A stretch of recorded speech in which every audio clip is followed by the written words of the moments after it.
राहत या आफत। नमस्कार, आप देख रहे हैं खबर फास्ट और आपके साथ मैं हूं कायनत अंसारी। लॉकडाउन के चलते यूपी में अन्य राज्यों के कई प्रवासी लोग फंसे हैं और इनमें मजदूरों की संख्या ज्यादा है। कुछ लोग ऐसे भी हैं जो पैदल चलकर यूपी की सीमा में घुसे, लेकिन उन्हें अब रिलीफ सेंटर में रखा गया है। लॉकडाउन टूटने पर ही उनके गृह राज्य में भेजने की तैयारी है, लेकिन प्रवासियों के घर जाने की बेताबी को देखते हुए कई राज्य सरकारें उन्हें वापस बुलाए जाने के विकल्पों पर विचार कर रही हैं।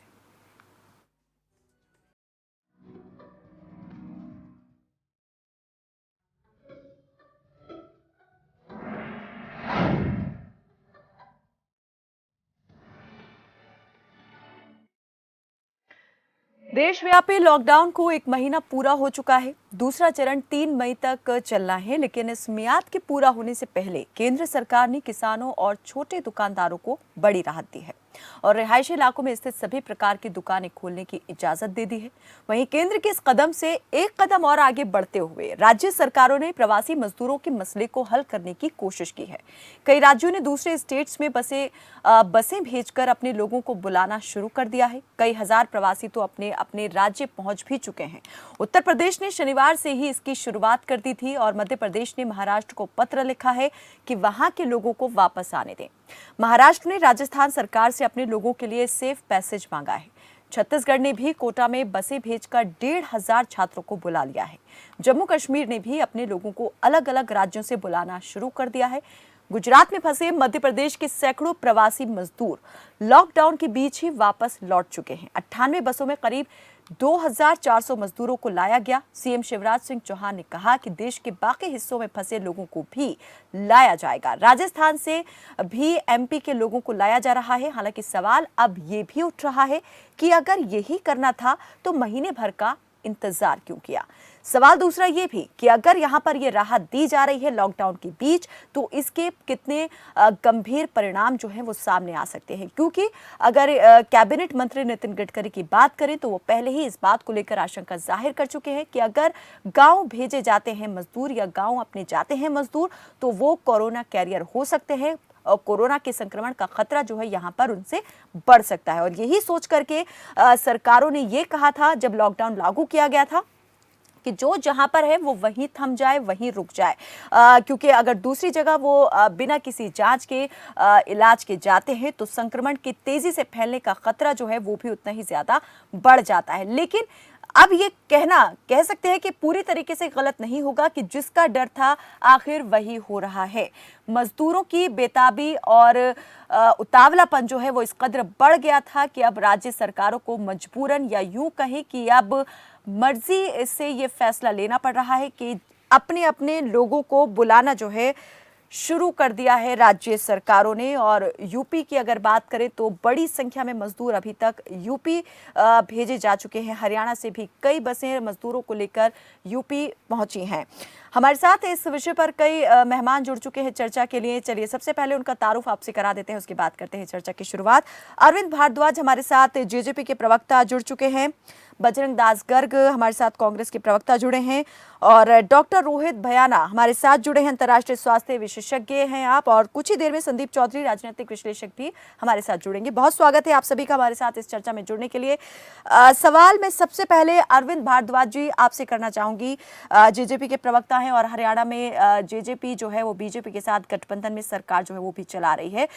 तो सबसे पहले यहाँ पर जवाबदेही जो है आपकी ही कह सकते हैं कि बनती है। कुछ दिन पहले भी प्रवासी मजदूरों के मुद्दे को लेकर हम चर्चा कर रहे थे। उस वक्त आपने कहा था कि किसी भी सूरत में प्रवासी मजदूरों को जो है नहीं भेजा जाएगा। क्या वजह रही कि सरकार को इस तरीके से अपनी नीति रणनीति बदलनी पड़ी?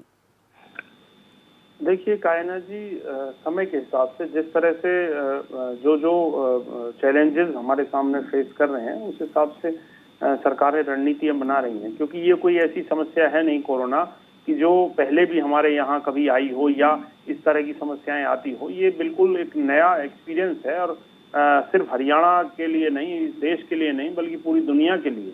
तो जिस तरह के हालात आ रहे हैं उस तरह से फैसले सरकारें ले रही है। देखिए, पहले जिस तरह से प्रवासी मजदूरों ने जो पलायन किया था, बहुत बड़े तादाद में, हजारों की तादाद में लोग पैदल पैदल चल दिए थे, वो बहुत खतरनाक था। क्योंकि वो इकट्ठा एक झुंड में, ग्रुप में वो सब इकट्ठे जा रहे थे, ना उनकी कोई किसी तरह से कोई टेस्ट किए जा रहे थे, ना कोई और कहीं अरविंद जी, वो इसीलिए जा रहे थे कि सभी साधन बंद हो गए थे, राज्य सरकारों ने पूरी तरीके से जो है हाथ खींच लिए थे, मदद के लिए कोई हाथ आगे नहीं बढ़ रहा था, तो मजबूरी वश वो पैदल ही अपने घर की राह जो है वो निकल पड़े थे।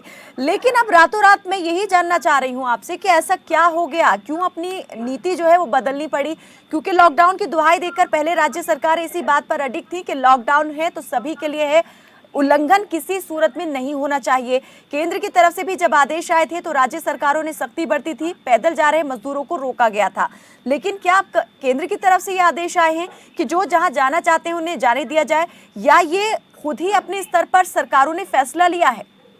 नहीं, ऐसा कोई आदेश नहीं आए हैं, और इस तरह के आदेश सरकार, केंद्र सरकार देगी भी नहीं, क्योंकि उससे तो बहुत बड़ी तादाद में ये मूवमेंट स्टार्ट हो जाएगा। परंतु कुछ केसेस में लोगों को समस्याएं हैं। ऐसा नहीं है कि सभी जो प्रवासी मजदूर हैं, जो सब जाना चाहते हैं, उन सभी को भिजवाया जा रहा है, ऐसा संभव नहीं है, ना ऐसा हो रहा है। जिस तरह से, अगर एग्जाम्पल में दूं, कोटा की बात करें, कोटा में जो छात्र थे उनको लाया गया। आज की बताता हूँ, गुड़गांव में उन्हें लेकर आया गया, तो उसके बाद उन्हें उनके सबके टेस्ट किए जा रहे हैं और क्वारंटाइन में उनको रखा जाएगा, अलग उनको रखा जाएगा, उसके बाद वो अपने घर जा पाएंगे। इसी तरह से जिन मजदूरों को कोई खास प्रॉब्लम थी, कोई खास दिक्कत थी, कोई खास अलग उनकी वजह है, जायज वजह उनके पास अगर है अपने घर जाने की, तो उनके लिए ये सुविधाएं हैं। तो क्या संदीप जी, पहले ही प्रशासन इस पर काम कर रहा था कि सभी से इस बारे में जानकारी हासिल की जा रही थी, पूछा जा रहा था कि किसकी जेन्युइन प्रॉब्लम है, किसकी प्रॉब्लम दूसरे से ज्यादा बड़ी है, लिस्ट आउट किया गया, जिन्हें भेजा गया है? सभी डिस्ट्रिक्ट हेडक्वार्टर्स में इस तरह के हेल्पलाइन नंबर्स, ऑफिसेज क्रिएट किए गए हैं सभी जिलों में, कि जिन लोगों को प्रॉब्लम है, जिन लोगों को पास चाहिए, जिन लोगों को तो कोई समस्या है, कोई ऐसी इमरजेंसी है जिसमें पास देना जरूरी है, उनको भी पास दिए जा रहे हैं। फरीदाबाद की बात करें, गुरुग्राम की बात करें, सोनीपत, करनाल, पानीपत, कहीं की भी बात करें, सिर्फ हरियाणा नहीं, और भी दिल्ली में, उत्तर प्रदेश में, कहीं और भी अगर जहां जरूरी जो है उनको दिए जा रहे हैं। और रही बात इनकी मजदूरों की, तो ऐसा नहीं है, हरियाणा में तो लाखों मजदूर रहता है जो यूपी, बिहार, मध्य प्रदेश और राजस्थान से यहाँ आकर काम करता है, परंतु सभी को नहीं दिया गया है।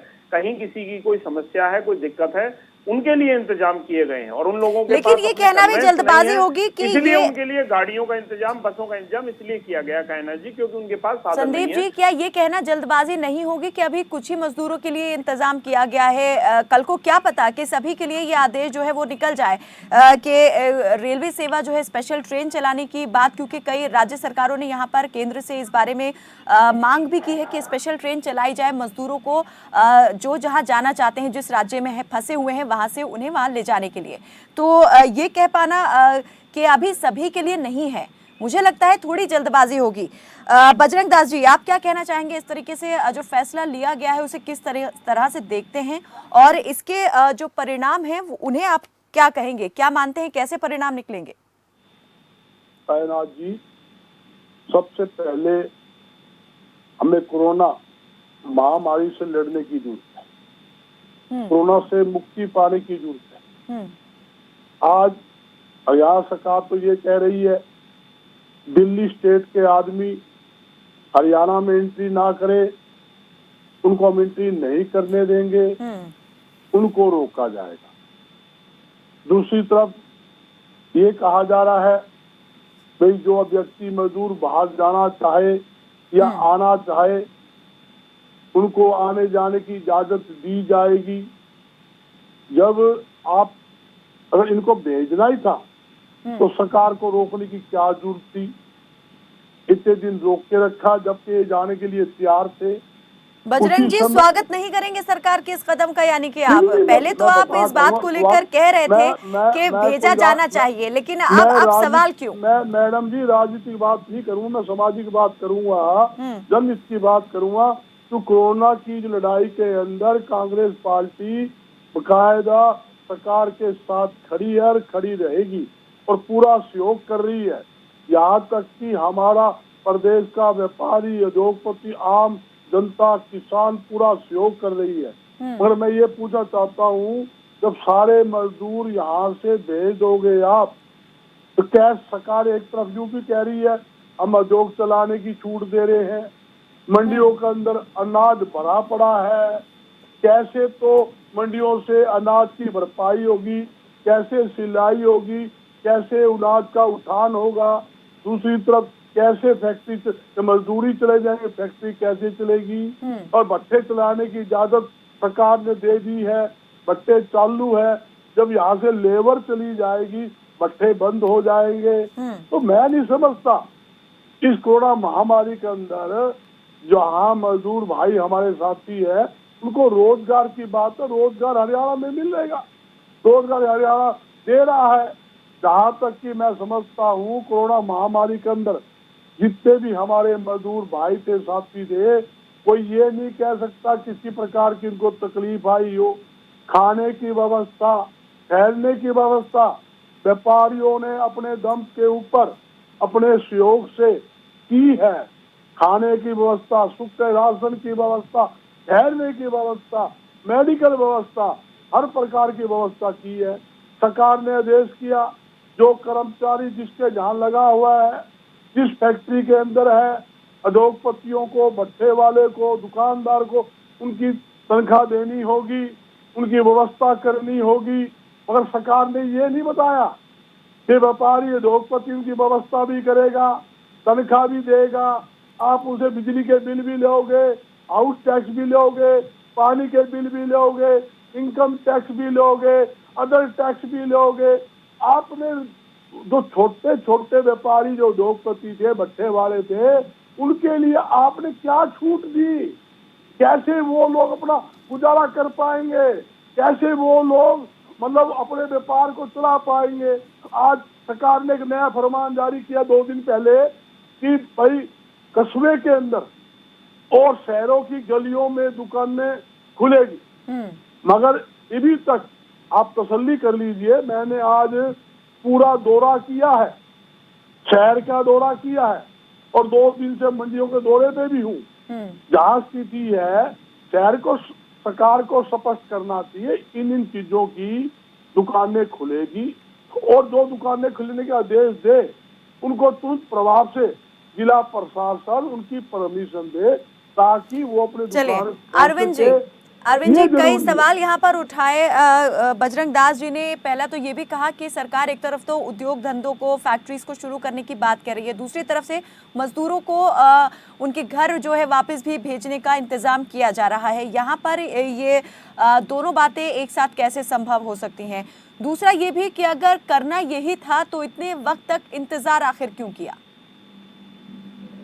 कायनात जी देखिए, जो मजदूरों का पलायन की बात थी, जो पहले जिस तरह से जो सिचुएशन सभी ने देखी, वो स्थिति एक अलग स्थिति थी। उसमें अगर मजदूरों को भेज दिया जाता तो वो बहुत बड़ी समस्या आ सकती थी। अब रही बात मजदूरों की पलायन की, अब कहीं भी मजदूरों का पलायन नहीं हो रहा है, ना मजदूरों को भेजा जा रहा है। ये वो लोग हैं जिनकी कोई समस्याएं हैं, कोई परेशानी है, किसी के भी घर में कोई समस्या हो सकती है।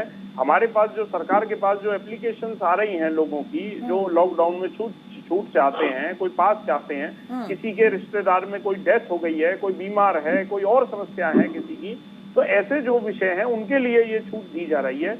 और रही बात इन्हें बस से भिजवाने की, इन लोगों के पास साधन नहीं है, इनके पास अपनी गाड़ियां नहीं है, इसीलिए प्रशासन ने इन्हें गाड़ियां उपलब्ध कराई हैं। मैंने ये बात शुरू में बता दी थी, परंतु कांग्रेसियों की आदत है कमियां ढूंढने की।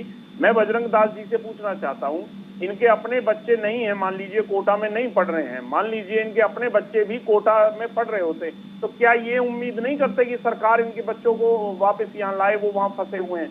क्या ये काम करके सरकार ने एक अच्छा काम नहीं किया? तो अगर उन कोटा के बच्चों को हम बचा कर ला सकते हैं, उनके लिए सुविधा दे सकते हैं, तो क्या गरीब मजदूरों के लिए जिनके परिवार में कोई समस्या है उनको सुविधाएं देना, उनकी मदद करना गुनाह है क्या?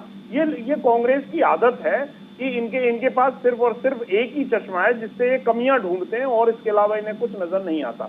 दूसरी बात कायनात जी ये है कि हरियाणा में किसी तरह की कोई समस्या नहीं है और हरियाणा में कई लाख मजदूर हैं जो बाहरी स्टेटों से आके काम करते हैं। अगर उनमें से 2, 4, 5%, 7%, 10% मजदूर आती हूँ चला भी बजरंग जी जाता आपकी है तरफ। जी। तो ये कोई समस्या नहीं है। इतनी मूवमेंट तो नॉर्मल डेज में भी होती है। कोई अपने घर शादी में जाता है, कोई किसी गमी में जाता है, कोई सुख में दुख में जाता है, कोई मिलने जाता है। अरविंद जी, ये लेकिन आप 10-20% भूल रहे की हैं इस मूवमेंट वक्त हम जिस चलती रहती है समस्या, और वही जिस है। महामारी का सामना कर रहे हैं वो कितनी ज्यादा खतरनाक है, गंभीर है।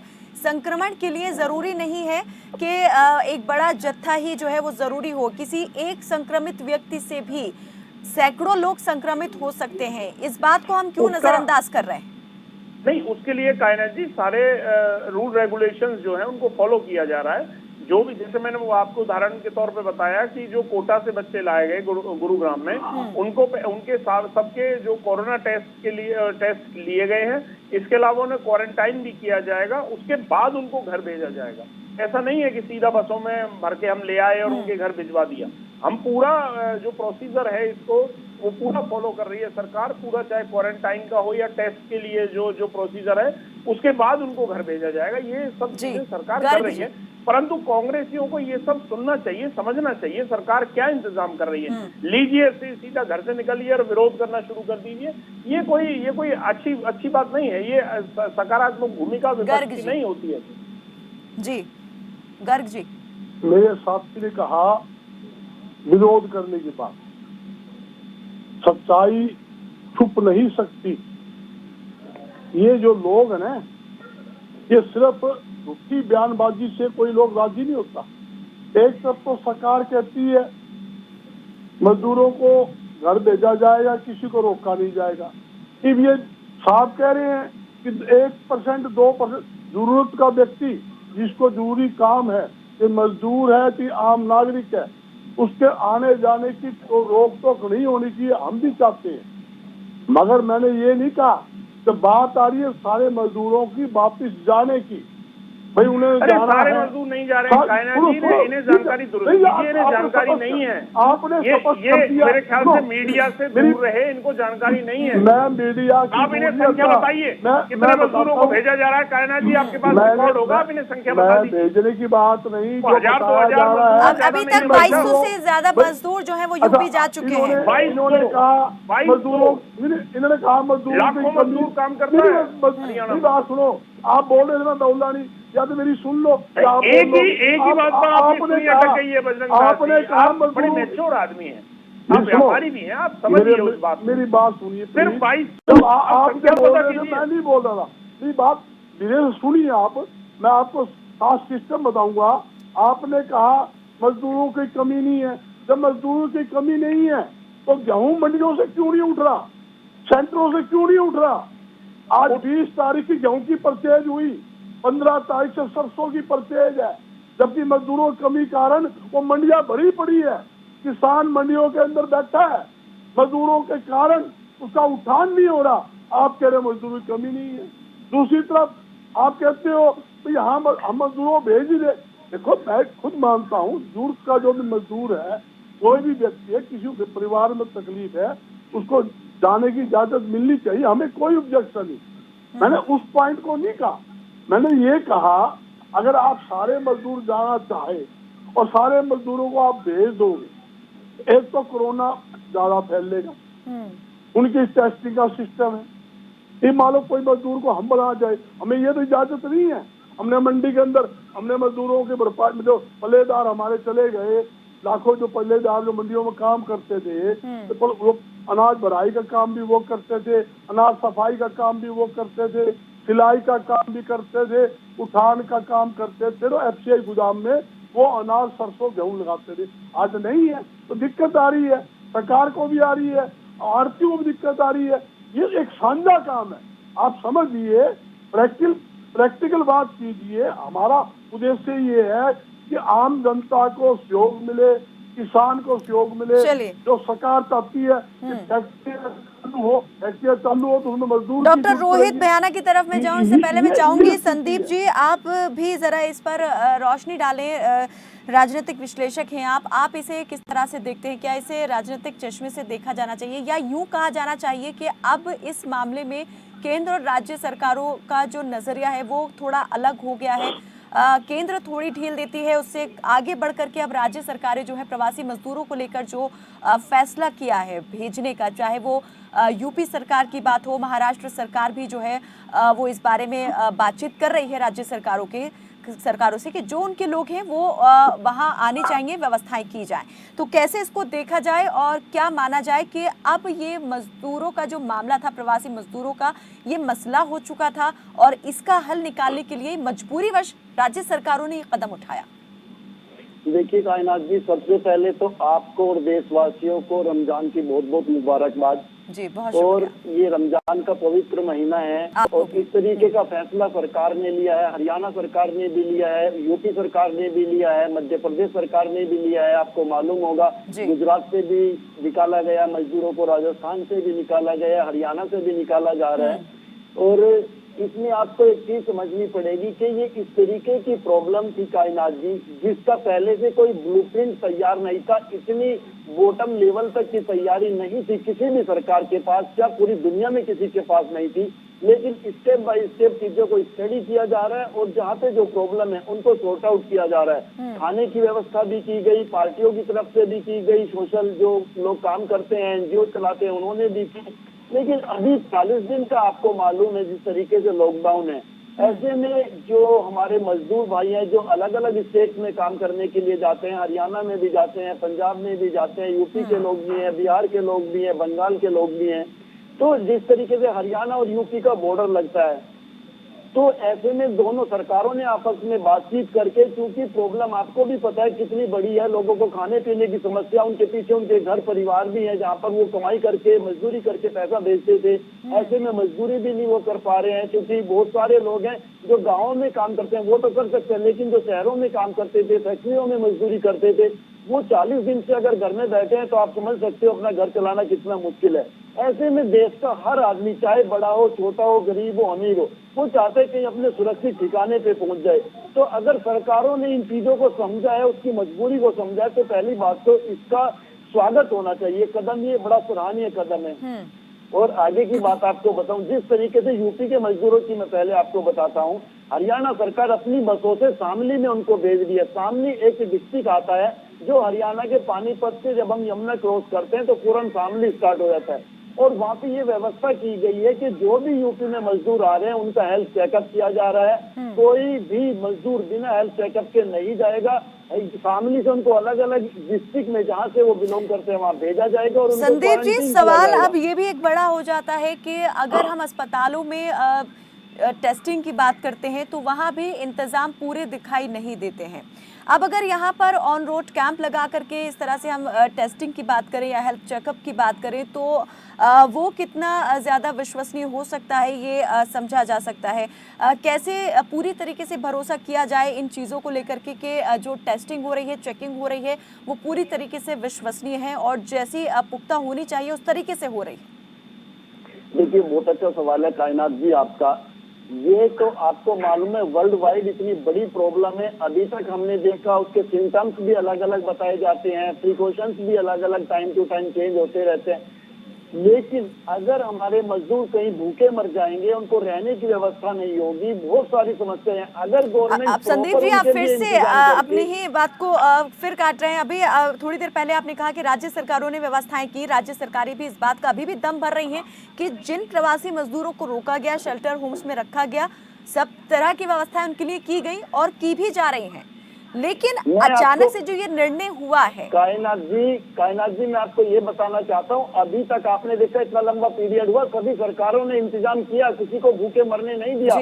लेकिन अभी स्थिति ये आ गई, अगर सरकार किसी को ट्रेवल करा सकती है सेफली, जिस तरीके से मैं दिल्ली से सहारनपुर पहुंचा हूं, मुझे दिल्ली पुलिस कमिश्नर ने पास बना के दिया और आज मैं गांव में अपने माता पिता के साथ बैठा हूं। इसी तरीके से अगर सरकार ये स्टेप ले रही है कि लोगों को सुरक्षित जगह पे पहुंचा सकती है और सेफली पहुंचा सकती है, तो मैं मानता हूं ये एक अच्छा कदम है। किसी के एक छोटा बच्चा है, किसी के घर में लड़की है, बेटा है, बेटी है, उनकी सुरक्षा भी बहुत जरूरी है। अगर वो बच्चे अपने माँ बाप के साथ रहेंगे, संदीप अपने जी, इस फादर तरह के की साथ तमाम रहेंगे। समस्याएं जो है इन मजदूरों ने, प्रवासी मजदूरों ने पहले भी सामने रखी थी, और इस बीच कई जो मजदूर यहाँ शेल्टर होम्स में रखे गए, उनके घर कुछ घटनाएं भी घटित हुई, दुखद यहाँ पर कायनात जी, समाचार भी बिल्कुल मिले, किसी बिल्कुल की माता कायनात जी, गुजर गई, आपकी किसी के बात पिता से मैं गुजर गए, आपकी बात लेकिन से जाना किसी को नसीब नहीं हुआ।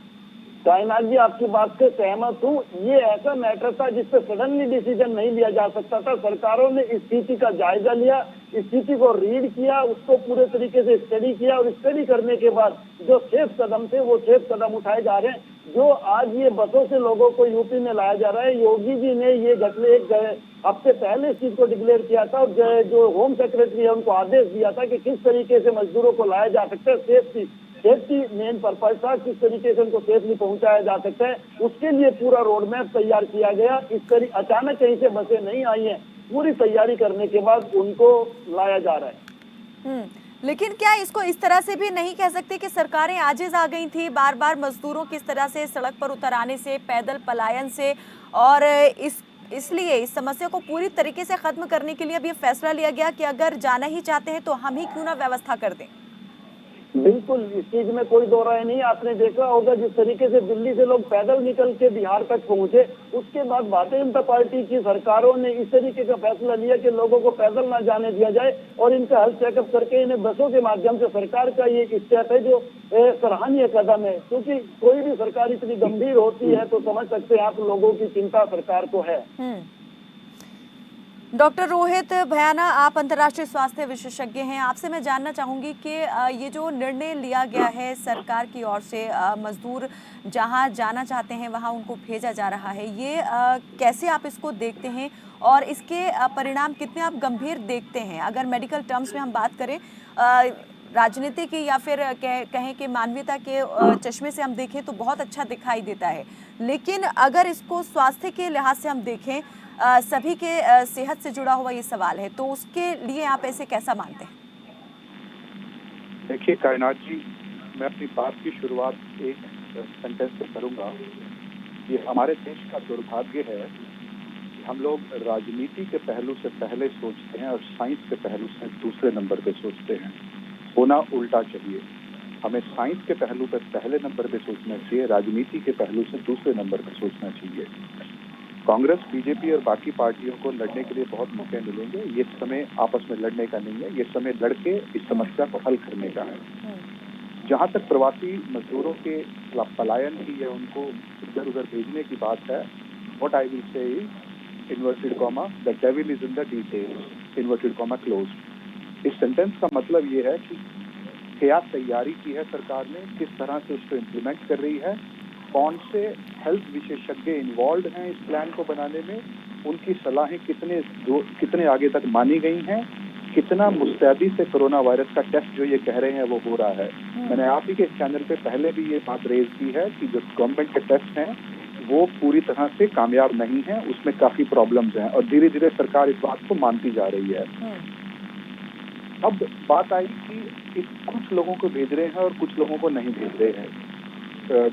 जो गवर्नमेंट है वो ये कह रही है कि जिन लोगों को जरूरत है हम उनको भेज रहे हैं, और जिन लोगों को जरूरत नहीं है उनको नहीं भेज रहे।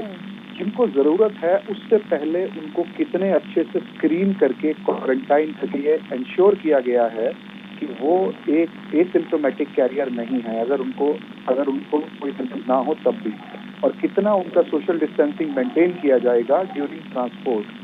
कौन कौन से पैनल पे एक्सपर्ट्स आपके हैं जिनके साथ मिलकर आप ये प्लानिंग कर रहे हैं। प्रॉब्लम अभी की नहीं है, प्रॉब्लम ये है कि अगर आप कर्व की फ्लैटनिंग की भी बात करते हैं ना, कि अब हमारा कर्व फ्लैटन होने लग गया है, अब हम थोड़े सिचुएशन अच्छी हो गई है इसलिए हम भेजना शुरू कर रहे हैं, आप ये भूल रहे हैं कर्व की सेकंड पीक दुनिया में आनी ही आनी है। दुनिया का हर मुल्क इस बात से चिंतित है, तो आप क्यों नहीं चिंतित? It's a matter of when not if.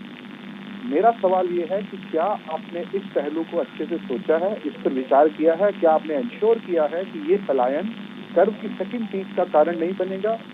मान लीजिए एक या दो लोग भी हैं जो एसिम्प्टोमेटिक कैरियर हैं और जिनके फॉल्स नेगेटिव टेस्ट आ गए हैं आपके उसमें, और वो एक बस में बैठे हैं, उस बस में चलते समय आप कैसे इंश्योर करेंगे कि वो एक या दो लोग बाकी मुसाफिरों से मिक्सअप नहीं होते, और जब तक वो बस अपने गंतव्य पर पहुंचती है, वो 2 लोगों ने बस के 50 मुसाफिरों को कोरोना नहीं दे दिया।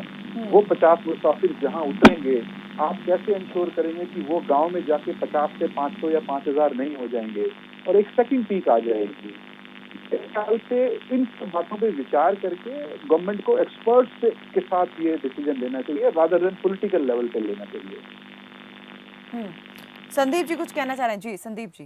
देखिए, मैं इनकी बात को स्पष्ट कर दूं, गवर्नमेंट ने पूरे चीज को स्टडी किया है और ऐसा नहीं है कि उनको हरियाणा से लाकर या किसी स्टेट से लाकर सीधा गांव में भेज दिया जाएगा। इसके लिए जो 14-15 दिन का एक पीरियड है, 14-15 दिन तक उनको अलग रखा जाएगा। और इस तरीके से कायनात जी, हम लोग अपने घर में रहते हैं, आपको मालूम है, अगर आपको प्रॉब्लम नहीं है, आपको सिम्टम्स भी पता है, आपको खांसी नहीं है, आपको गले में प्रॉब्लम नहीं है, आपको फीवर नहीं है, आपको इस तरीका कोई भी सिम्टम्स अगर नजर नहीं आता है, तो उन्हीं लोगों को मेडिकल चेकअप करके बस में बैठाया जा रहा है और उसके बावजूद उनको क्वारंटाइन किया जा रहा है। क्वारंटाइन करने का जो एक पूरा पीरियड है, जब वो उसको क्लियर कर लेता है, तब उसको किसी गांव में, शहर में या कस्बे में जाने की इजाजत होगी। मेरे ख्याल से इससे ज्यादा सरकार अभी कुछ कर नहीं सकती, क्योंकि वैक्सीन हमारे पास है नहीं, मेडिसिन हमारे पास रोहित भयाना कुछ कहना चाह रहे हैं? जी डॉक्टर। देखिए, मैं आपकी बात को समझ रहा हूँ। आपने एक आर्ग्यूमेंट ये भी दी थी कि कुछ लोगों को प्रॉब्लम्स होती हैं क्योंकि वो दूसरी जगह आए हुए हैं, पीछे उनके घर में प्रॉब्लम्स हैं। देखिए, मैं खुद भी एक प्रवासी हूँ। मैं रोहतक में पढ़ा, पीजीआई में मेरी एजुकेशन हुई, दिल्ली में काम किया मैंने वेरियस प्लेसेस पे, उसके बाद इंग्लैंड में प्रवास करके वहाँ पे 15 साल काम किया। मुझे पता है प्रवासियों की क्या प्रॉब्लम्स होती हैं, पीछे घरों में क्या दिक्कतें होती हैं। जब हम लोग अपनी जगह से उठ के दूसरी जगह नौकरी करने जाते हैं, हमें पता होता है, हम लोग अपने आप को साइन कर रहे होते हैं कि ये सब प्रॉब्लम्स आएंगी और हम उनको झेलेंगे। बाद में पलट जाना कि अब ये प्रॉब्लम आ गई है कोरोना की, मैं तो वापस जा रहा हूँ, ये एक लॉजिकल रीजन नहीं है वापस जाने का। मैंने माननीय हेल्थ मिनिस्टर श्री हर्षवर्धन जी को 20 या 22 मार्च को अपना एक पत्र में एडवाइस किया था कि आप एक social security nation wide level पे शुरू कीजिए। जितने भी ये प्रवासी लोग हैं जो इधर उधर मौजूद हैं, उनको 5 या 10 हजार रुपये महीना और राशन मुहैया कराइए, रहने की जगह मुहैया कराइए, ताकि उनको किसी तरह की ये स्थिति ना आए कि वो भूख से मरने की हालत में आ रहे हैं और उस वजह से घरों में जाना चाहते हैं। अगर सरकार मेरे इस सुझाव को मान लेती तो ये स्थिति आज उत्पन्न नहीं होती। मेरे विचार में ये स्थिति एक सेकंड पीक का कारण बन सकती है अगर हमने इसको बहुत ध्यान से मॉनिटर नहीं किया तो। गर्ग जी। जी मैडम जी, जब पानीपत के अंदर, सोनीपत के अंदर, गुड़गांव, फरीदाबाद, ये साथी गुड़गांव के है कि जब मजदूर लोग, ये प्रवासी मजदूर इकट्ठे हुए जाने के लिए, उस समय सरकार ने पूरी पाबंदी लगा दी, एक नहीं जाएगा। आज सरकार कहती है कि आने जाने के लिए जा सकता है, खुले कर दिए। सबसे पहले ये देखना है कोरोना की जो बीमारी है, जो महामारी फैली हुई है, हमें उससे मुक्ति पानी है। 7 कोरोना के पॉजिटिव केस हाल ही में हरियाणा में आए हैं। 2 जहां मैं बैठा हूँ इस समय हिसार में, 2 केस हिसार के अंदर आए हैं। एक बहुत बड़ी स्थिति है कि हम सब मिलकर, हमें आज राजनीति से ऊपर उठकर कोरोना से लड़ना है, कोरोना को हराना है और देश को बचाना है। जान है तो जहान है। हम सरकार के हर फैसले के साथ हैं, मगर सरकार को फैसला लेने से पहले सभी से विचार करके ही लेना चाहिए कि हमें ये कोई दिक्कत नहीं है, 2 तार आदमी जाते हैं, इमरजेंसी किसी को जाए, ऐसा नहीं है। जिस समय जाने की लाइन लगती है ना, 2 तार नहीं जाते।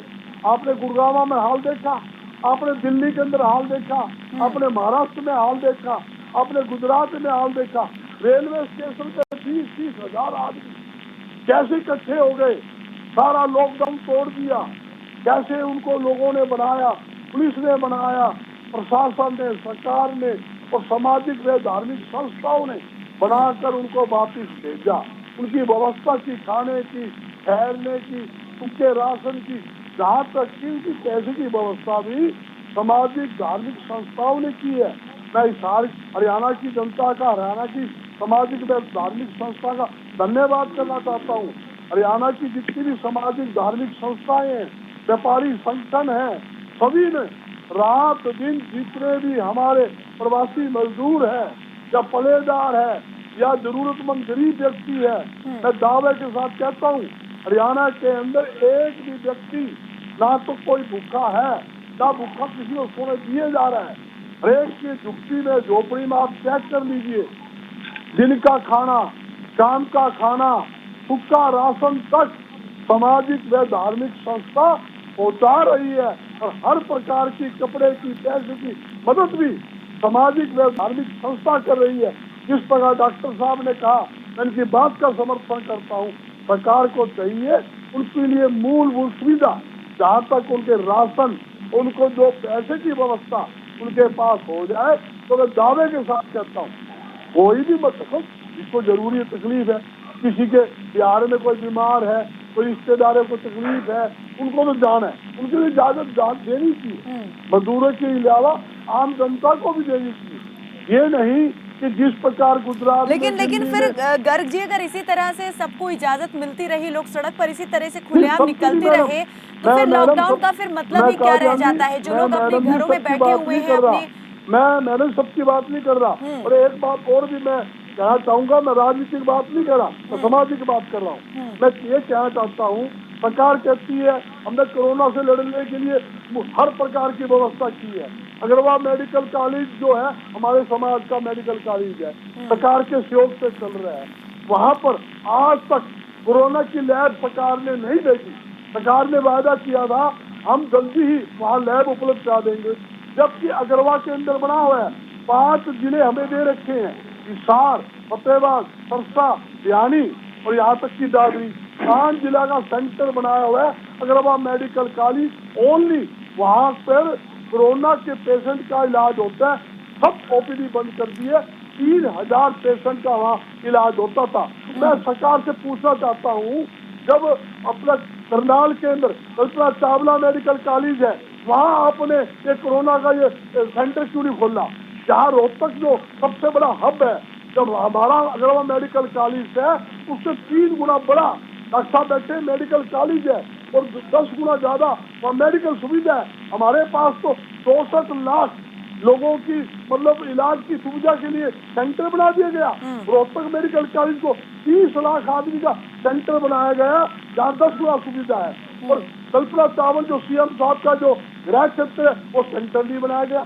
सबसे पहले जरूरी है जितने भी हरियाणा के अंदर मेडिकल कॉलेज है, जितने मल्टी स्पेशलिस्ट जो अपने हॉस्पिटल है, उनको समान रूप से कोरोना के लिए बांटा जाए, उनके सेंटर बनाए जाए, उनको हर प्रकार की मूलभूत सुविधा दी जाए, ताकि कोरोना के कोई भी मरीज हो उसका अच्छे ढंग से इलाज हो। और मैं दावे के साथ कहता हूँ, अग्रवाल मेडिकल कॉलेज के अंदर कोई भी इलाज पेशेंट आता है, उनका अच्छा इलाज, ठहरने की व्यवस्था, खाने की व्यवस्था हमारी मेडिकल कॉलेज की तरफ से हो रही है। अग्रवाल धाम वो संस्था है हमारी, वहाँ पे भी 250 कमरे हैं। अरविंद जी, मैं आपसे ये जानना चाहूंगी कि ये जो फैसला हुआ है, लिया गया है, क्या इस बारे में पहले से ही विचार विमर्श जो है चल रहा था? सरकार इस पर काम कर रही थी? क्योंकि जैसे मैंने कहा कि हम पहले भी इस मुद्दे को लेकर, मसले को लेकर चर्चा कर चुके हैं। उस वक्त आपने कहा था कि सरकार ऐसा कुछ नहीं करने वाली है, लेकिन अब जैसा हम देख रहे हैं इसके उलट ही यहाँ पर दिखाई दे रहा है। तो क्या सरकार पहले से ही खाका तैयार कर चुकी थी कैसे आगे बढ़ना है, और क्या खतरों को भी वो भांप चुकी है, या फिर इस बात को लेकर निश्चिंत हो चुकी है कि जो वो करने जा रही है उसका परिणाम जो है वो पॉजिटिव ही होगा? देखिए कायनात जी, मास मूवमेंट के पक्ष में तो हम कल भी नहीं थे, आज भी नहीं है और कल भी नहीं होंगे। वो जो पलायन था, बहुत बड़ी भारी संख्या में इकट्ठे होकर मजदूर जो चल दिए थे, वो एक सही रास्ता नहीं था। उसके बारे में अभी जो हमारे डॉक्टर साहब बैठे उन्होंने भी बताया कि इस तरह से तो बीमारी बहुत ज्यादा फैल जाती और उसका भयंकर रूप हो सकता था। वो आज तरीका तो वो भी ठीक नहीं था, लेकिन ये तरीका जो है, यही सवाल है कि क्या ये भी पूरी तरीके से कहा जाए कि ठीक है? कायनात जी, ये जरूरी है बात। कुछ चीजें ऐसी हैं जो जरूरी हैं और जरूरत की वजह से उन्हें अपनाना पड़ेगा समय के हिसाब से। 1 महीने से ज्यादा समय लॉकडाउन में हो चुका है, कुछ लोगों को दिक्कतें हैं, समस्याएं हैं। आप ये देखिए, मैं जो मेरे कांग्रेस के साथी बैठे हैं बजरंग दास जी, उनसे एक बात पूछता हूँ, बस हाँ या ना में जवाब दे दीजिएगा, मैं फिर आगे अपनी बात करूंगा। जो कोटा से जो बच्चों को लाया गया, क्या वो सहमत है कि वो सही काम किया या उन्हें नहीं लाना था? एक बार बता दीजिए मुझे, मैं इनसे जानकारी चाहता हूँ। फिर मैं आगे बताऊंगा। मैंने तो पहले ही आपका बात का समर्थन किया है। किया कोई अब एक व्यक्ति की सुनिए कायनात जी, मैं आपसे सुनिए देखो, आप हमारे साथी हो, आप सामाजिक आदमी हो, मैं राजनीति की बात नहीं करता। मैं ये कहता हूँ नहीं, सुनिए मेरी बात सुनिए। अब आपने जवाब दे दिया, सुनिए मैं बता। मैं सहमत नहीं हूँ और जरूरत जी ने रोकी, मैं जवाब देता हूँ। जिसको तकलीफ हो, जवाब दे दिया ना। चलिए बजरंग जी जवाब ले लीजिए, आप जवाब ले अब जवाब लीजिए। देखिए, कोटा से जब बच्चे आते हैं तो ये सहमत है, पर अगर किसी गरीब के घर में कोई समस्या हो उसके लिए इंतजाम किया जाता है तो कांग्रेस को मिर्ची लग जाती है। कांग्रेस को मिर्ची नहीं, बात तो आज गरीब की अरविंद जी उस दिन भी आपका दोनों चीजों को लेकर नजरिया अलग अलग था, दोनों मुद्दों पर आपकी राय भी यहाँ पर जुदा जुदा नजर आ रही थी। आप राजनीति की बात करते हो तो काजा जी मैं आपको जवाब देता हूँ, इनसे पूछ लीजिए। जब ये कहते हैं कि मजदूर जा सकता है तो मैं पूछना चाहता हूँ, सरकार ने घोषणा की थी 22 तारीख से ये गरीबों से पड़ोसी सीमित राज्य जो है हमारे हरियाणा के 7 सीमित राज्य राजस्थान। अरविंद जी दिक्कत किसी से नहीं है। डॉक्टर रोहित भयाना कुछ कहना चाह रहे हैं। आती हूँ संदीप जी आपकी तरफ भी। डॉक्टर जी बजरंग जी जो घोषणा करने के बाद सरकार ने 22 तारीख की घोषणा की। बजरंग जी सुन लीजिए। आप कैंसिल कर देते हो पड़ोसी राज्यों। अगर आप दोनों एक साथ ऐसे ही बोलते रहेंगे, किसी की बात ना तो हम सुन पाएंगे ना समझ पाएंगे, ना ये बात आगे बढ़ पाएगी, सिर्फ एक शोर में ही होकर खत्म हो जाएगी। देखो बात मत करो आप, ये बजरंग जी सुन तो लीजिए, आप सुन लीजिए। बजरंग जी पूरा मौका मिलेगा आपको भी बोलने का, सुन लीजिए। मैं आपको ऐसे आंकड़े दूंगा ये कहीं भी टिक नहीं सकते आंकड़े के हिसाब से। चलिए डॉक्टर रोहित की बात सुन लेते हैं। डॉक्टर रोहित भयाना कुछ कहना चाह रहे हैं जी। एक जवाब और दे दीजिए। आप भारद्वाज एक जवाब दीजिए।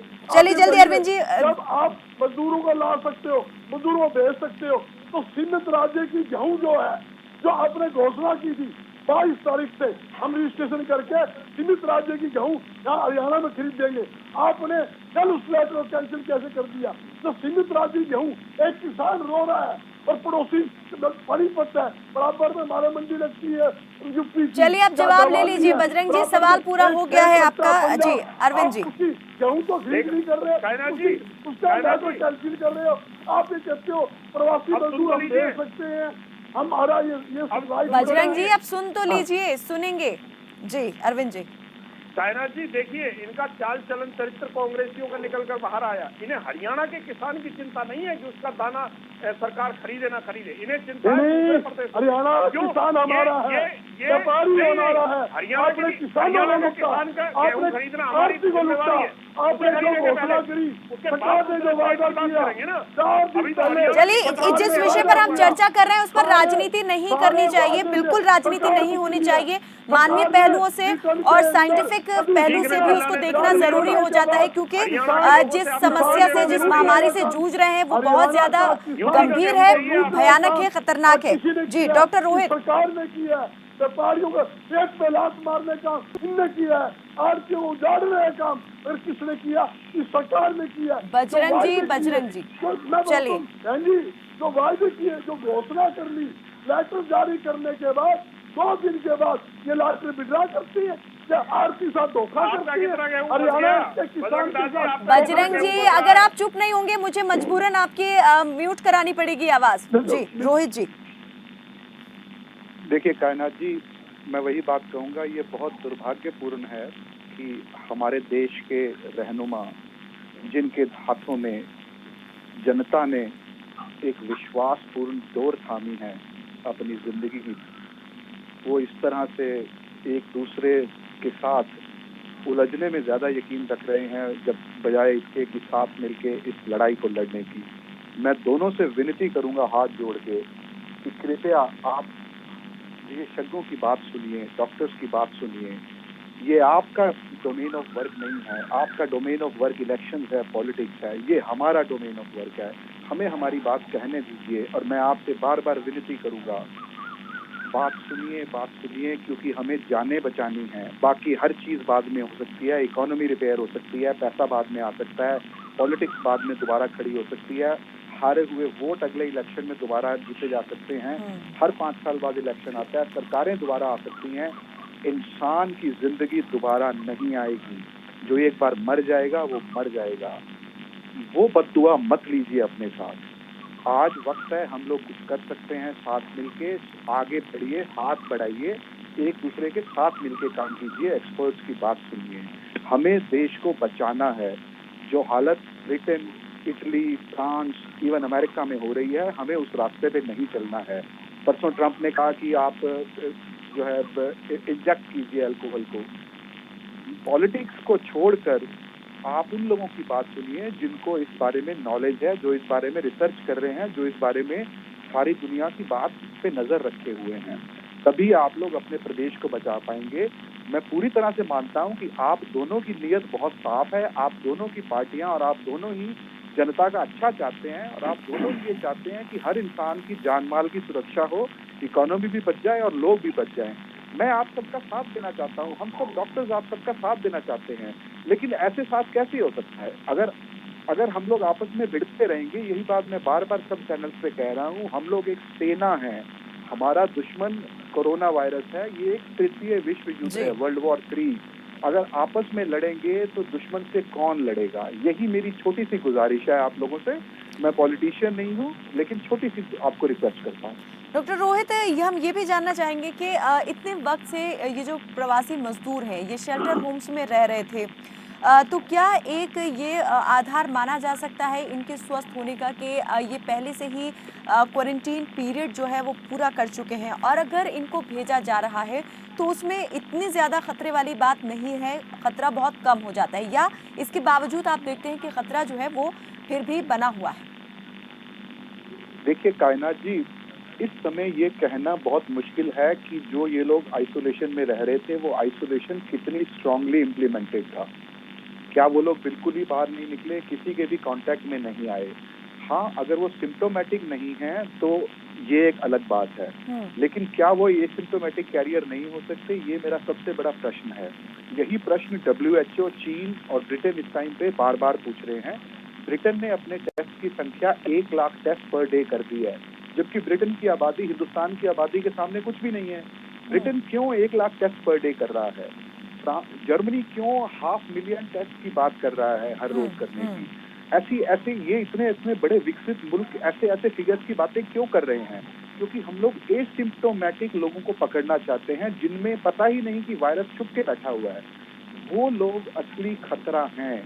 जब तक हम उनको नहीं पता लगाएंगे कि कौन से लोगों में छुप के वायरस बैठा है, जब तक हम कम से कम 3 से 4 लाख टेस्ट रोज नहीं करेंगे हिंदुस्तान में, हम लोग शुरुआत भी नहीं कर सकते अपने कर्व को समझने की।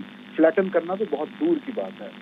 दूसरी बात ये कि इसी वजह से आपके सवाल का जवाब आता है कि इसी वजह से अगर मान लीजिए एक भी एसिम्प्टोमेटिक कैरियर एक पूरी बस में चढ़ गया तो 50 के 50 लोग इन्फेक्ट हो सकते हैं। वो 50 लोग को आप क्वारंटाइन करने के बाद भी अगर आप छोड़ेंगे तो गारंटी 100% नहीं है। आपने पिछले इंटरव्यू में, अगर आपको याद होगा, चीन के एग्जाम्पल दिए थे मेरे को कि चीन में 70 दिनों के बाद रीएक्टिवेट हो गया है। जी। उसमें WHO का व्यू पॉइंट और काफी कंट्रीज का व्यू पॉइंट ये था कि वो नेगेटिव टेस्ट था उन कुछ लोगों में। तो क्या हमारे टेस्ट नेगेटिव नहीं हो सकते? अगर इतने बड़े विकसित देशों में नेगेटिव टेस्ट हो सकते हैं, हम कैसे कह सकते हैं कि हम उन सबसे बहुत बड़े बेहतर हैं? ये मेरा सवाल है सरकार से। तो ये कहें कि डॉक्टर, बड़ा वाला जोखिम जो है वो उठाया जा रहा है, सरकार ये बड़ा जोखिम मोल ले रही है इस तरह से अगर मजदूरों को वापस उनके राज्य भेजा जा रहा है तो? जी, सरकार एक छलांग लगा रही है जहां उसको ये नहीं पता कि सामने जहां हम कूदेंगे वहां पे जमीन मिलेगी या कुआं मिलेगा। ये किस्मत की बात है। आपने एक सिक्का हवा में उछाला है, उसमें आपके हाथ में आने पे चित गिरेगी या पट गिरेगी वक्त ही बताएगा। चित गिर गई तो बहुत अच्छी बात है, पर अगर पट गिर गई तो आप क्या करेंगे? ये फैसला कब करना चाहिए था? सरकार कैसे इसमें आगे बढ़ सकती थी? इस पर मैं ज़रूर आपसे जानूंगी कि मेडिकली अगर हम देखें इस पूरे मामले को, तो कब ये सब चीज़ें मुनासिब वक्त पर जो है वो की जा सकती थी। संदीप जी, आप बहुत देर से कुछ कहना चाह रहे थे। जी देखिए कायनात जी, मैं तो ये कहना चाहता हूँ, वाकई जैसे डॉक्टर साहब ने बताया बहुत मुश्किल है, ये दौर बहुत मुश्किल है। और देश के प्रधानमंत्री ने हाल ही में कहा भी था कि ये जो मुश्किलों का अंबार है, यही तो मेरे हौसलों की मीनार है। आप ये देखिए कायनात जी, जब चाहे आपके इटली में कोरोना पूरा कहर ढा रहा था, उस टाइम पे राहुल गांधी इटली में थे, उनको निकाल के लाने का काम हिंदुस्तान सरकार ने किया, नहीं तो उस टाइम पे फ्लाइट बंद की जा सकती थी। आपने देखा होगा जब ईरान में लोग फंसे हुए थे हिंदुस्तान के, संदीप जी, जब लाया जा रहा था बाहर से लोगों को, तब बहुत से लोगों को बाहर से लाया गया, अकेले राहुल गांधी नहीं आए हैं। हमारे देश में ऐसे डिस्पेंसरी जिनको बसों के माध्यम से इधर उधर पहुंचाया जा सकता है, मेडिकल जांच के माध्यम से डॉक्टरों की निगरानी में। अनुभव मैं मानता हूँ ये कदम सराहनीय है, सरकार की इसमें सराहना होनी चाहिए। अगर कहीं गलती करती है तो उसका खुलते सरकार का विरोध कीजिए, लेकिन इस पर राजनीति नहीं होनी चाहिए। जिस तरीके से डॉक्टर साहब ने कहा, कांग्रेस को यहाँ पे राजनीति छोड़ के सरकार के साथ खड़ा होना चाहिए, सरकार को मजबूती देनी चाहिए और कांग्रेस को ये इंतजाम करना चाहिए था कि लोगों के खाने पीने की व्यवस्था हो। लेकिन कहीं इनके जिला कार्यालय पे, प्रदेश कार्यालय पे किसी गरीब आदमी को खाना खिलाने का इंतजाम नहीं किया गया और राजनीति करने के लिए ये लोग आ जाते हैं, ये बड़ा शर्मनाक है। अरविंद जी, आपसे अगर मैं पूछूं, आप किस तरीके से देखते हैं, अगर इसे मानवीय पहलू से देखें, साइंटिफिक पहलू से देखें, तो क्या आपको लगता है कि दोनों ही तरीके से ये कदम बिल्कुल सही है और ऐसा होना चाहिए, उठाया जाना चाहिए इस कदम को? क्योंकि जैसा अभी डॉक्टर रोहित भैयाना ने बताया कि अगर एक भी व्यक्ति यहाँ पर जिसमें लक्षण दिखाई नहीं दे रहे हैं, वो भी यहाँ पर संक्रमण जो है कईयों को दे सकता है। देखिए कायनात जी, ये तो बात बिल्कुल डॉक्टर साहब की बिल्कुल ठीक है कि ये बड़ी गंभीर बीमारी है और इसके जो संक्रमित जो व्यक्ति है उससे बहुत लोगों को संक्रमण फैल सकता है। परंतु इसमें दिक्कत ये है कि जिन लोगों की समस्याएं हैं, कोई मजबूरियां हैं, उनको भी अनुमति देना या उनको भेजना भी सरकार की जिम्मेवारी है। और इसके लिए हम जरूर जो तय जो मानक हैं उनको फॉलो कर रहे हैं, चाहे टेस्ट कराने की बात है उनके या फिर जो क्वारंटाइन करने की बात है और बाकी। लेकिन पिछले दिनों जैसा हमने देखा, रैपिड टेस्ट किट जो चाइना से मंगाई गई थी वही यहाँ पर टेस्टिंग में फेल हो गई, जिससे फिर आईसीएमआर ने भी कहा कि टेस्टिंग हरियाणा ने तो कायनात जी, वो हरियाणा सरकार ने तो वो किट इसीलिए लेने से मना कर दिया था और उसके लिए हमने बिल्कुल आपने बजा फरमाया, 1 लाख टेस्ट किट का ऑर्डर जो दिया था वही कैंसिल कर दिया यहाँ, तो वो कैंसिल किया हमने इसी वजह से, क्योंकि राजस्थान में वो आ चुकी थी और वहाँ उसका। तो हम ऐसी सूरत में टेस्टिंग के क्या पैमाने लेकर चल रहे हैं इतने बड़े स्केल पर? अगर हम यहाँ से दूसरी जगह से तीसरी जगह भेज रहे हैं मजदूरों को, तो क्या हम ये कह सकते हैं कि पूरी तरीके से वो जांच में जो है नेगेटिव पाए गए हैं और अभी इन्हें भेजना सुरक्षित है, कोई जोखिम नहीं है?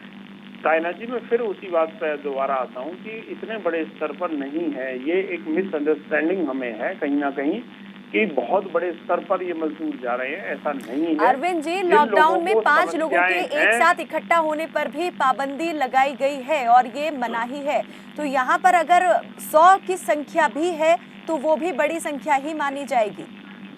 एक बस में नहीं होते हैं, सभी के लिए अलग अलग अरेंजमेंट्स हैं। कोई कहीं से जा रहा है, कोई गुरुग्राम से जा रहा है, कोई बहादुरगढ़ से जा रहा है, कोई फरीदाबाद से जा रहा है, अलग अलग है ये।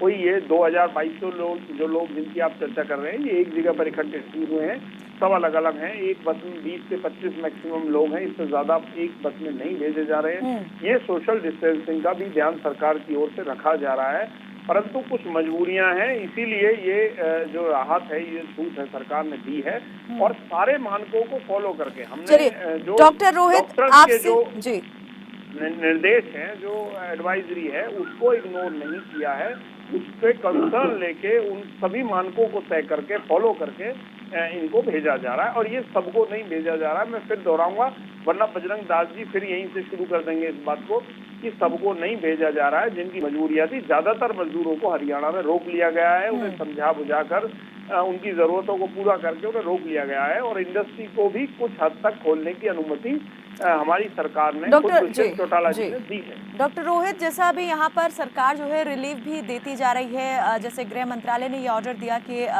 जो बाजार हैं और दुकानें हैं रिहायशी इलाकों में वो खोली जा सकती हैं सभी तरह की, और अब राज्य सरकारों का ये कदम। बाजारों को नहीं दी है जी, बाजारों को नहीं दी है अनुमति। नहीं, यहाँ पर कुछ एक जो ग्रामीण क्षेत्रों में है छोटे मोटे, उनकी बात कर रही हूँ मैं। उन दुकानों में सभी तरह की दुकानों को खोलने की इजाजत दे दी गई है। साथ ही अब यहाँ पर इस तरह से अब मजदूरों को भी पहुँचाने का काम सरकारें कर रही हैं। कई राज्य सरकारें जो हैं इस बारे में रणनीति भी बना रही हैं और कुछ ने इस पर काम भी शुरू कर दिया है। तो मैं यह जानना चाह रही हूँ कि अभी जैसे आपने कहा कि सेकंड पीक है, तो इस स्टेज पर क्या ये कदम उठाया जाना मुनासिब आपको लगता है, या अभी लगता है कि थोड़ा और वेट करना चाहिए था चीज़ों को संभलने का, या फिर उनको और देखने का कि किस तरफ वो जा रहे हैं? देखिए कायनात जी, मैं एक गांधीवादी इंसान हूँ। महात्मा गांधी एक बात कहा करते थे कि आपने दूसरों को जो सिखाना हो सबसे पहले आप खुद उस पर चल के देखिए। मैं आपको छोटा सा एग्जांपल दे सकता हूँ। लॉकडाउन के दौरान मैं घर से बाहर आटा लेने भी नहीं गया आज तक। मेरा खुद का फ्लैट गुड़गांव में है। मैं लंदन से आज मेरा सामान गुड़गांव के फ्लैट में पड़ा हुआ है, लेकिन मैं अपने पेरेंट्स की तबीयत पूछने दिल्ली आया हुआ था और उस दिन लॉकडाउन शुरू हो गया मेरे टीवी इंटरव्यू की एकदम बाद, और मैं तब से यहीं पे हूँ। मेरे पास अपने कपड़े भी नहीं हैं जी। अगर मैं चाहूँ तो किसी आईपीएस को फोन करके और अपने लिए पास बनवा के गुड़गांव जाके आराम से आज जब चाहे आ जा सकता हूँ, लेकिन मैं अपने कपड़े लेने भी गुड़गांव अपने फ्लैट पे नहीं गया। क्यों? क्या मैं अपनी प्रिकॉशंस लेने में सक्षम नहीं हूँ? अगर मैं दूसरों को एडवाइस दे रहा हूँ तो मुझे नहीं पता क्या प्रिकॉशंस होगी। तो सवाल ये नहीं है, सवाल ये है कि हम अगर एक भी चीज को कानून के खिलाफ या रूल्स के खिलाफ करते हैं तो हमने वो रूल तोड़ने की खुद एक मिसाल कायम कर दी। अगर हमने रूल तोड़ना एक बार एनकरेज कर दिया तो हम किस मुंह से दूसरों को कहेंगे कि भाई आप रूल फॉलो कीजिए, हम तो बड़े आदमी हैं, हम तो फॉलो नहीं करेंगे। ये एक चीज है। दूसरी चीज, चाहे वो मजदूरों का पलायन हो, चाहे स्टूडेंट्स का एक जगह से दूसरी जगह ट्रांसफर हो, चाहे वो बाजारों का या किसी शॉप का ओपनिंग हो, प्रॉब्लम वही की वही है। अगर हमारे एसिम्प्टोमेटिक लोग, एक एसिम्प्टोमेटिक इंसान अगर वहां पे आके चीजों को टच कर रहा है और उसके बाद दूसरे इंसान ने आके टच किया और वो वापस अपनी सोसाइटी में गया, तो वो वापस अपने साथ कोरोना लेकर जाएगा। ये बहुत डेलिकेट मैटर है। बिल्कुल, जैसे दिल्ली के तुगलकाबाद में हमने देखा कि एक किराना शॉपकीपर से संक्रमण जो है कई लोगों को वहां पर फैल गया और खुद शॉपकीपर को भी नहीं पता था कि वो संक्रमित है। बहुत शुक्रिया आप सभी मेहमानों का इस चर्चा में हमारे साथ जुड़ने के लिए। तो कुल मिलाकर अगर कहें तो बात का निचोड़ यही आता है कि अभी जो कदम उठाए जा रहे हैं वो जोखिम से भरे हैं और यहाँ पर खतरा जो है अभी पूरी तरीके से टला नहीं है, वो सर पर बना हुआ है। तो देश में कोरोना संक्रमण के मामलों में अभी कमी नहीं आई है, लिहाजा कई राज्य चाहते हैं कि 3 मई के बाद भी लॉकडाउन जारी रखा जाए। कयास लगाए जा रहे हैं कि ये सारी कवायद उसी दिशा में हो सकती है ताकि लोग अपने अपने राज्य लौट जाएं और लॉकडाउन के अंतिम दौर को प्रभावी बनाया जा सके। हालांकि केंद्रीय मंत्री नितिन गडकरी पहले ही इस बात पर अंदेशा जता चुके हैं कि गांव में मजदूरों के जाने से वहां कोरोना फैलने का खतरा बना रहेगा। ऐसे उम्मीद जो है वो यही की जानी चाहिए कि जो फैसला केंद्र सरकार ने दुकानदारों और राज्य सरकारों ने प्रवासी मजदूरों को लेकर किया है उसके परिणाम सुखद होंगे, क्योंकि अगर कहीं भी कोई चूक होती है तो नतीजे भयानक हो सकते हैं। फिलहाल मेरे साथ बस इतना ही। आप देखते रहिए खबर फास्ट। नमस्कार।